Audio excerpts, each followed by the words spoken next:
Je voyais autour de moi des blocs de neige qui commençaient à se fissurer, à descendre. Et là, ça fait très très peur, hein, parce qu'on a un sentiment profond que c'est la fin.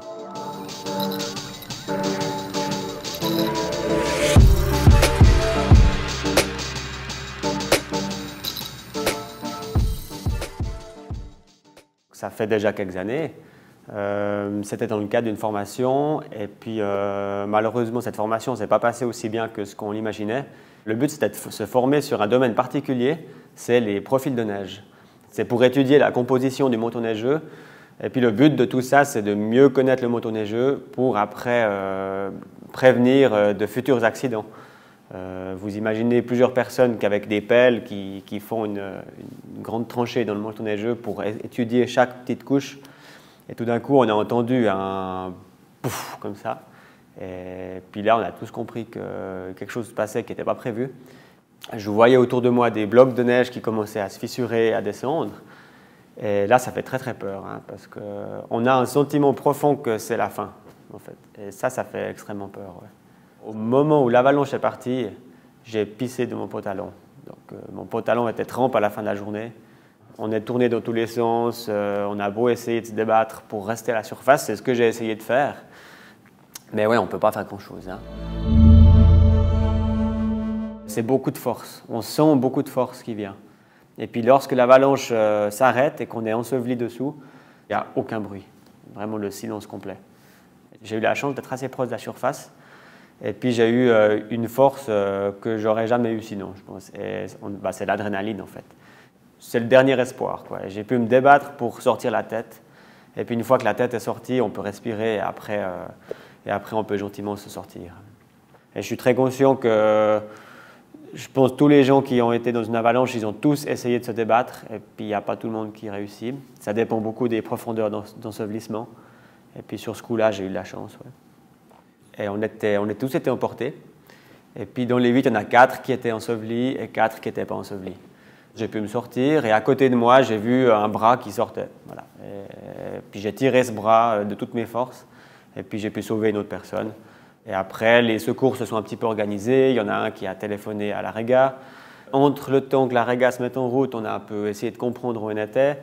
On cherchait les autres personnes, on s'enfonçait jusqu'au torse dans la neige, on nageait comme pas possible. Les pelles, normalement, qui nous servent à sauver les gens en cas d'accident, on les avait utilisées pour faire ce profil de neige. Donc les pelles, elles étaient aussi éparpillées dans toute l'avalanche.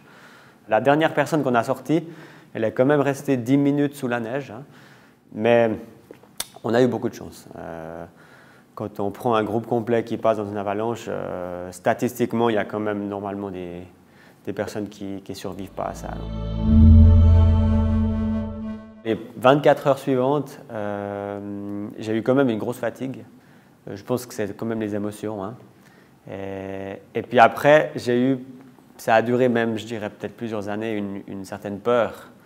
Chaque fois que j'entendais un bruit un peu sourd, un bruit, ça me faisait sursauter, quoi. J'avais pas envie de remettre les skis après cet événement. Je savais que j'allais les remettre un jour, mais là, j'avais besoin d'un moment où je touche plus à ces skis, quoi. Et puis, c'est mes parents qui m'ont pris, ils m'ont dit « Écoute, fais-nous confiance, on va faire un tour, viens avec nous, et puis ça va bien se passer, quoi. » Et puis là, ils m'ont pris, je suis venu avec, j'étais sur les nerfs toute la journée, mais en fait, ça m'a aidé, parce que cette journée s'est bien passée. Ça m'a aidé au début de la réconciliation, on peut dire ça. Ouais. Maintenant, je suis guide de montagne depuis 2 ans. On peut dire dès que je savais marcher, j'ai appris à skier en même temps. Ouais. Et puis via le biais de ma famille, qui sont aussi des passionnés de montagne, ils m'ont emmené depuis que j'étais enfant dans les montagnes, soit à ski, soit à pied. Et puis ça construit petit à petit une sorte de sensibilité pour prendre des décisions, pour sentir si c'est le bon moment d'aller là ou pas. On fait des études, on essaye de savoir prévenir d'une avalanche. Et puis c'est comme si tout ce qu'on construit, ça s'effondre si un accident se passe. Toute la peine qu'on se donne à essayer d'éviter le pire, si le pire se passe, ça casse tout, quoi. Donc ça prend du temps à reconstruire, ça prend du temps à retrouver la confiance. Et puis petit à petit ça revient, mais il y a toujours, l'image reste toujours. Hein. L'image de moi quand je me faisais emporter avec les blocs autour, ça reste toujours, hein, c'est sûr. Ouais. À la suite de cet événement, j'ai quand même assez régulièrement pris des décisions de ne pas y aller ou d'aller ailleurs ou de changer un plan. Quand on voit une belle pente à skier, on a un petit peu des fois le conflit dans la tête, de se dire ben, ok, je vais essayer de prendre une décision froide. Des fois, il faut serrer la vis et dire non, on ne va pas skier ça, même si la neige est excellente, même si quelqu'un d'autre passe à côté de nous et il skie dans la pente, eh ben, nous, on va prendre notre décision de ne pas y aller. Le ski de randonnée, on est assez vite influencé par les autres groupes. Et puis si un groupe skie une pente et puis que le groupe en face il skie une pente encore plus raide, on a tendance à se dire mince, j'ai pas fait aussi bien qu'eux. Et puis ça m'a pas mal aidé à ne pas me sentir concerné par ça. Et puis à être content avec la décision que j'ai prise. Ouais. Les alpinistes sont des gens qui cherchent aussi des sensations. Ils cherchent des moments intenses, hein, de toute façon.